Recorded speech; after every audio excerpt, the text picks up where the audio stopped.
মামা আসসালামু আলাইকুম। সালাম আলাইকুম। ওয়ালাইকুম সালাম। বলেন, ওয়ালাইকুম সালাম। কেমন আছেন আপনি? প্রাকৃতিক সৌন্দর্য আমাদের এটাই।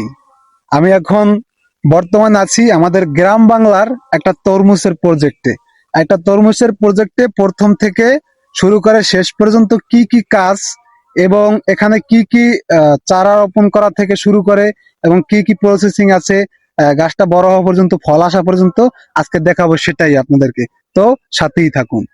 তো আমি আর মামায় চলে আসছি একবারে তরমুজ ক্ষেতের মাস পয়েন্টে। তো তরমুজ ক্ষেতের যে প্রজেক্টটা, তো আচ্ছা সামু, তুমি একটু এদিকে দেখাও, এদিকে দেখাও।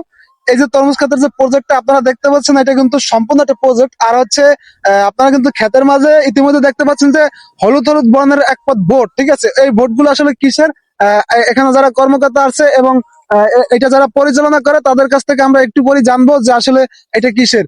আচ্ছা, এখানে যে বর্তমানে যে গাছ হয়েছে আমরা দেখতে পাচ্ছি যে স্বল্প থেকে বড় করে একটু হালকা ফুল ফলাইছে এবং করা ফলাইছে তরমুজ খেতে। তো আমরা এখানে যারা পরিচালনা করে কর্মচারী যারা আছে তাদের কাছ থেকে জানবো। তো মামা আসছে আমার সাথে, আর আমি আসছি। তো আজকে আপনারা আমাদের সাথেই থাকবেন ভিডিওটা দেখার জন্য। আসলে গ্রাম বাংলার তরমুজ খেতের প্রজেক্টটা কেমন হয়, আপনারা আছেন শহরের দিকে কিন্তু অনেকে তরমুজ খেয়ে থাকেন, কিন্তু হয়তো জানেন না যে তরমুজটা কিভাবে আসে কিংবা কিভাবে চাষ হয়। তো আজকে আমি দেখাবো যে গ্রাম বাংলায় আমাদের তরমুজ কিভাবে চাষ হয়। তো আমরা ইতিমধ্যে তরমুজ ক্ষেত পরিচালনা করার কর্মকর্তা পেয়ে গেছি এখানে। যে তরমুজ ক্ষেত পরিচালনা করে আপনারা তার মুখ থেকেই শুনবেন। এখানে কিন্তু একটু আগে আপনাদেরকে আমি দেখাইছি যে হলুদ পেপার কিসের জন্য দেওয়া হয় এবং তরমুজ ক্ষেতের প্রথম থেকে শেষ শেষ পর্যন্ত যে প্রসেসিং গুলো আছে আসলে কিসের জন্য দেওয়া হয় সেটা আমি আপনাদেরকে দেখানোর চেষ্টা করব।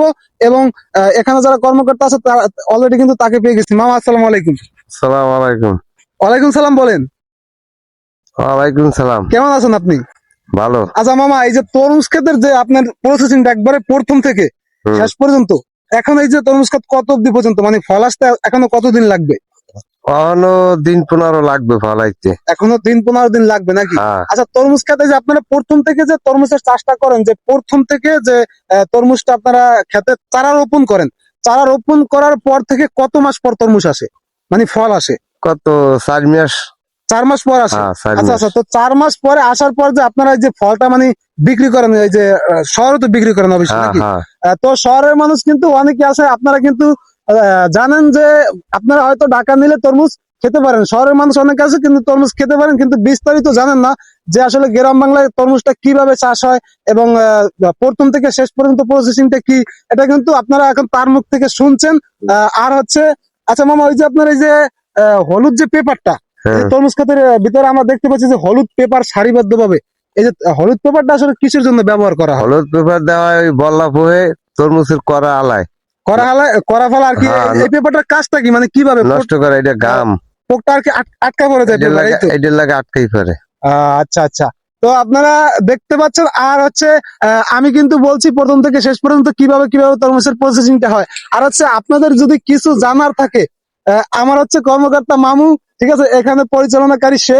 আর যদি কিছু জানার থাকে যে এই যেটা আমরা জানি না, অবশ্যই কমেন্ট বক্সে কমেন্ট করবেন, অবশ্যই পরবর্তীতে ভিডিও দেওয়ার চেষ্টা করব। আল্লাহ হাফেজ।